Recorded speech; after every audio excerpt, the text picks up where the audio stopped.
He first suspected that they were going to eat him when he noticed a distinct lack of Yuletide smells. It wasn't perhaps a conscious thought, at least not one which he had been fully realized, but there was a clear growing unease within him. Somehow he just knew. Surely if a family invited you for Christmas dinner, the house would be filled with the wonderful aromas associated with that annual feast. Succulent roast turkey, honey-glazed vegetables, perhaps the fumes of mulled wine or a brandy-covered Christmas pudding. But no, all of these were absent. Yet, the table was set. It was a particularly bleak Christmas, and while snow was often welcome at this festive time of year, the penetrating cold and frost was not. The temperatures had plummeted on the 7th, and there had been little sign of any forthcoming reprieve. The Cardinal family had taken pity on an elderly gentleman who had recently moved into the neighborhood only a few streets away. They were an upstanding stock and took part in a local home help initiative, spending time with the old and vulnerable. Everyone knew and loved them. Timmy was the youngest, a boy of only 5 or 6. He was a child whom all looked upon with great adoration, never complaining, never causing trouble, always adorable. And his 10-year-old sister Camilla was equally as admired.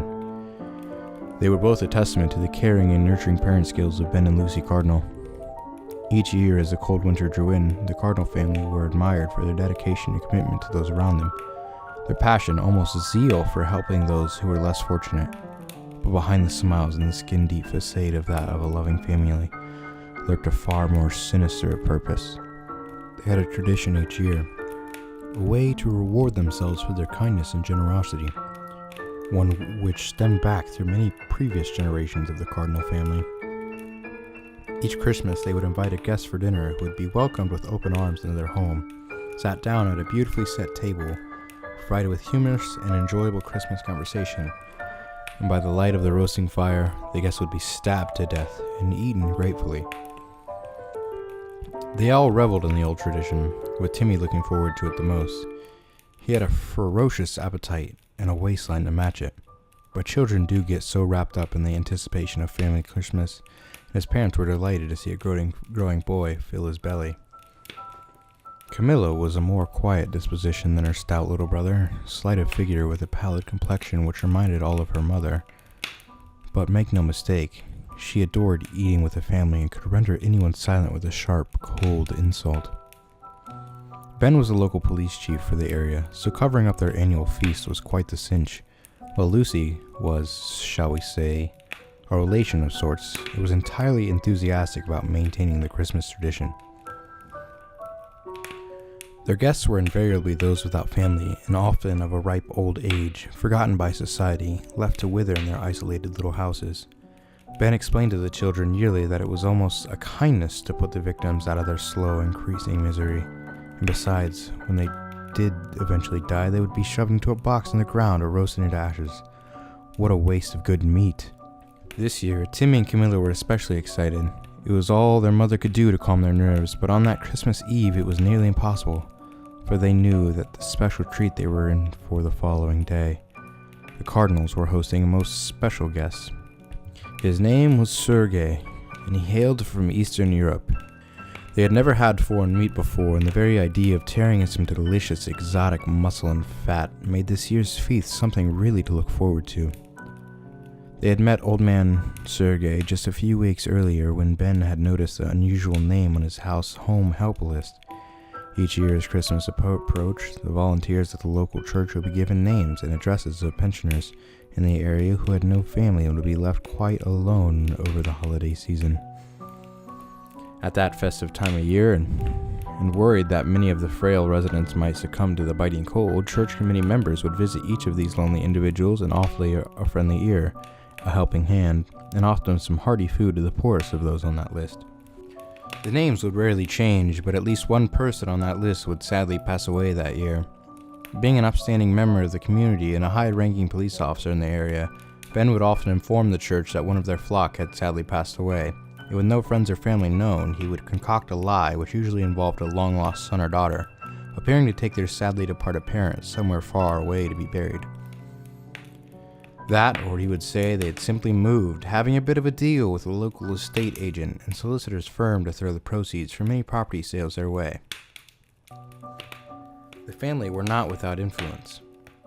It was incredible how little people questioned this, but as the Cardinals ensured that each Christmas meal was not an active member in the church or community, people just assumed that Ben knew best. This year, the Cardinals had been hoping to invite Lucy Rinridge around for her Christmas swan song, but unfortunately she had died during the summer. Ben had investigated, and he suspected that an intruder had been inside the house with her at the time of her death, but it seemed as though the causes were natural. No, the family would just have to have someone different for dinner. Then the name appeared on the list. Sergey, 86, slight emphysema, no family. Knows no one in the area as he's only recently moved here. Perfect. Ben found Sergey to be an absolute delight. While he was obviously very frail, his mind was still sharp, and he regaled Ben with numerous colorful stories about the old country and the adventures he had while in the full bloom of youth. Of particular interest were his war stories, and Ben was thrilled to know that their main course would be that of an intelligent, well-traveled man. He even looked like any of their previous victims. He was quite tall, and although slightly hunched with age, and with a long crooked nose and intense stare, Ben fancied that in his youth, Sergey would have been quite intimidating. His kind smile and obvious fragile frame, however, left Ben in no doubt that the kids would love him. They enjoyed eating those with character and a gentle disposition. He always enjoyed the meat more if it had keen mind and was out of the ordinary, as the family religion stated, that the eating of another human being would transmit some of its strength to those whom devoured it. As with many of those who can only look into the past rather than the future, Sergey enjoyed the company greatly, and was touched when Ben invited him to sit at his family's Christmas table. The old man was extremely frail and required the assistance of both Ben and Camilla to help him in and out of Ben's chair. And then, into the house. His emphysema was particularly bad that day, as each step was accompanied by the wheezing, fluid-filled sounds of struggling lungs. Each room of the Cardinal home was draped in a multicolored selection of rather crass Christmas decorations, with numerous cards adorning every visible table, and mantelpiece showcasing just how popular Ben and his family really were. The table was beautifully laid with a red cotton cloth resting underneath an elongated cream dining set. The old man found that the rest of Ben's family were just as pleasant and congenial as he was. Timmy and Camilla were very kind, and very well behaved for their age, helping the frail old man to his chair carefully and then waiting on him, topping up his drink as their mother and father busied themselves in the kitchen. Finally, Lucy appeared carrying a huge centerpiece plate. It was unusually large, and as she set it in the middle of the table, empty and devoid of food, old man Sergey caught a look on Lucy's face. It was brief, and he immediately attempted to disregard it as a product of imagination, but it unsettled him deeply. It was as if a private joke had passed between the eyes of Lucy and her children, a flicker of a grin, not one of kindness or of Christmas spirit, but that resembling a conspiratorial bully, as if Sergey was the unwitting recipient of some unwholesome prank waiting to be ridiculed. Just as the unease began to diminish, Ben appeared with a large jagged carving knife and a long two-pronged fork which reminded Sergey more of a butcher's implement than that required to cut a decent-sized turkey, a turkey which became increasingly conspicuous by its absence. There they sat for over an hour, each member of the Cardinal family replenishing the old man's drink with enthusiasm and showing concern for every and each cough or moment of uncomfortable breathing experienced by their guests. But it was a strange concern. There they sat, gleefully, asking Sergey questions and then listening to the stories and answers which came about his life, where he had lived, how many battles he had fought in. But the interest and concern seemed to be distant somehow. It was only skin deep. Each time their guests mentioned the old country, those same conspiracy-laden glances were traded across the table, as if excited, not by the contents of the story, but rather by the simple fact that Sergey was a foreigner. The absence of not only food, but that of the mere mention of it was unsettling enough. But what was more perplexing was that Ben repeatedly stole looks toward an antique clock which sat on a mantelpiece above the fire. Looks which were poorly hidden and betrayed their purpose. He was counting down the minutes to some event. While the old man had no idea what that event was, the certainty was apparent that it was not connected to anything cooking in the kitchen oven. Sergey knew that there was simply no food being roasted, grilled, or even cooled on a window ledge nearby. Whatever was being planned, it was not going to involve him eating a Christmas meal. It was Camilla who stopped smiling first at his anecdotes and historical observations. She had ceased listening. No longer was she politely laughing at obvious jokes, an endearing sight of an old man repeating himself through forgetfulness. Camilla was simply staring with those pinpoint, cold, dark eyes as a snake before a strike. Timmy was next to abandon the act as he began to grin menacingly at Sergei, as his hands gripped a small serrated steak knife intensely. The most alarming thing that was the focus on Timmy's stare was not on the old man's face, but his wrinkled neck.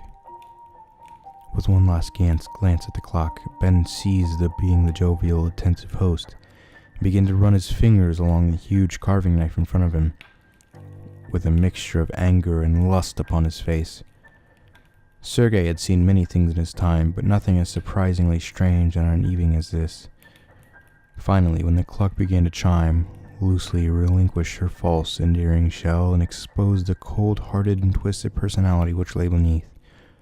As the chimes slowly rang throughout the house, one by one, echoing and lonely, piercing in their symbolism, each of the cardinals rose up from their chairs, sharp, jagged knives in hand, and waited. The chime rang once, and they uttered an indecipherable phrase in unison. The chime rang twice, and they increased their cut-like chorus in ferocity and volume. The chime rang 3 times, and then they stopped. All were silent, the house devoid of sound, Christmas spirit, and that of hope. The old man's wheezing grew in the intensity of the uniquely bizarre sight of the twisted family about to dine dawned upon Sergei. Firmly, then quietly and efficiently walked around the dining table and stood motionless, surrounding their guests. Just as the old man was about to inquire what was to become of him, the clock on the mantelpiece burst into life one final time. This chime was different from the others. It was sharper, somehow fouler, and echoed once and once only through the cardinal house. From behind, Lucy slit the old man's throat from ear to ear as Ben thrust his carving knife deep into Sergei's stomach. Both parents then removed their knives and stood back, watching with pride as Camilla cut and stabbed repeatedly while Timmy thrust his steak knife in and out of Sergei's leg, neck, and arms. After a few minutes, the frenzy diminished as both children grew tired. With one last downward thrust, Timmy drove his steak knife so deeply into the old man's hand that it skewered it completely, embedding itself in the table on which the hand rested. The children now ran to their parents' collective embrace. They hugged and rejoiced in what was a fantastic Christmas game, and now could look forward with delight to some succulent exotic meat. Arms wrapped around one another, they stared at their victim and began to laugh loudly, commenting on the old fool stories of times gone by, the war, and the old country. As they turned to each other once more, the laughter diminished, and they looked into each other's rosy, blood-covered faces and shared a family moment. This had been one of Ben's favorite sacrifices. But the laughter had not completely ceased. One person was still laughing loudly. Confusion turned to abject horror as the bizarre truth revealed itself. It was Sergei. Sitting covered in blood, his head tilted back, and the deep cut in his throat opened wide. The dinner guests laughed loud and strong, a laugh which was both young and old. His head arched forward as he pulled Timmy's steak knife out of his hand, dropping it on the floor. Camilla screamed as Lucy hid behind Ben.